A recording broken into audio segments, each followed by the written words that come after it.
ஜனநாயகனோட sensor issue எப்படி பாக்குறீங்க? யார் கைப்பிடியில இருக்காங்க? அது அவங்களுக்கே தெரியும் பாஜக கைப்பிடியில தான் இருக்குன்னு.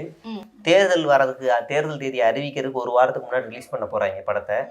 ஒரு வாரம் படம் ஓடிச்சுன்னா போட்ட கலெக்ஷன் எடுத்துடலாம். எடுத்துட்டு அதுக்கப்புறம் மறுபடியும் அதை அமேசானில் வெளியிட்டுடலாம். நாங்கள் ஏற்கனவே முன்னாடியே அக்ரிமெண்ட் போட்டது தான், தேர்தல் இந்த டேட்டில் வச்சா நாங்கள் என்ன பண்ணுறதுன்னு அவுத்து விடுவாங்க.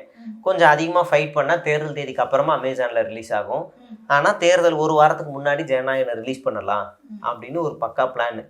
கரெக்டா இருக்கும். வெள்ளிக்கிழமை ரிலீஸ் பண்ணி விட்டுருவோம் சாயங்காலம். இப்படி வேற ஏதாவது படத்துக்கு இவ்வளவு நெருக்கடிகள் வந்திருக்குன்னு நீங்க நினைக்கிறீங்களா? ஏன்னா நிறைய படங்கள் மத்திய அரசுக்கு எதிராகவே வந்திருக்கு.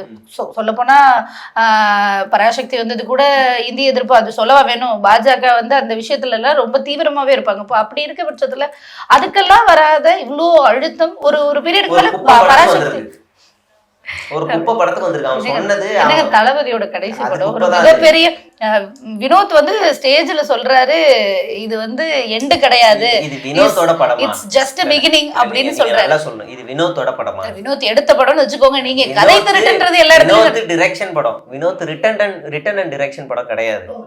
வினோத் எப்பேற்பட்ட டைரக்டர் நமக்கு தெரியும். இது ஏற்கனவே ஒரு கேசரியே இங்க உப்மாவா கிண்டி எடுத்துட்டு வந்திருக்காங்க. அவ்வளவுதான். நீங்க இதை ரியாக்ட் பண்ணி கொடுங்க, எடுத்து கொடுங்க. நீங்க அன்பே சிவம் யாரோடது?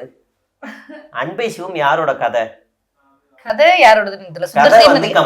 கமல்ஹாசனோடது. சுந்தர்சி டைரக்ஷன் மட்டும்தான் சுந்தர்சி. இப்ப நீங்க சுந்தர்சி பாரியா அப்படின்னு சொல்லுவோம். இல்ல, கதை வசனம் எல்லாமே கமல்ஹாசன். யார் கடவுள்? நான் கடவுள், நீ கடவுள். அந்த பாட்டுமே அவர் சொல்றதுதான். ஆத்திகம் பேசும் எல்லாருமே அன்பே சிவமாகும் சொல்றது. ரிட்டன் வேற, ரிட்டன் அங்க கேசரிக்கு வேற ஒருத்தருக்கு எழுதி கொடுத்தது. இங்க இவர் எடுத்து கொடுத்துருக்காரு. கேமரா ஹேண்ட்லிங், லொகேஷன் பண்ணது, அவ்வளவுதான்.